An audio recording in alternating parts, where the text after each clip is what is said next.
Nous sommes des hyperboréens. Nous ne savons que trop à quel point nous vivons à l'écart.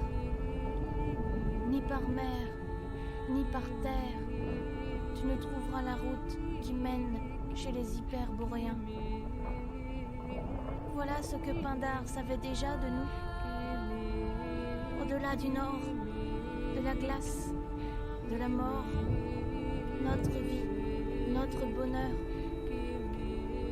Nous avons découvert le bonheur, nous connaissons le chemin. Nous avons trouvé l'issue de ces milliers d'années de labyrinthe. Qui d'autre l'a trouvé?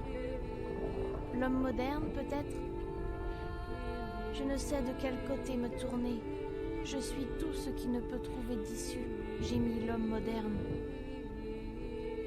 C'est de cette modernité-là que nous étions malades, de cette paix pourrie, de ce lâche compromis, de cette vertueuse malpropreté du oui et du non moderne, cette tolérance, cette largeur de cœur qui pardonne tout parce qu'elle comprend tout, produit sur nous l'effet du sirocco. Plutôt vivre dans les glaces que parmi les vertus modernes et autres vents du sud.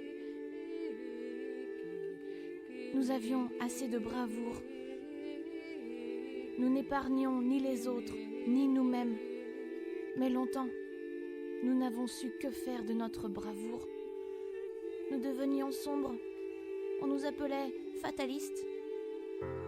Notre fatum à nous, c'était la surabondance, la tension, l'accumulation des forces retenues.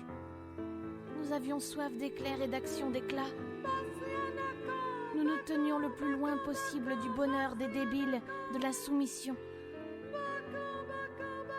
Notre air était chargé d'orage. La nature en nous s'assombrissait, car nous n'avions pas trouvé notre voie.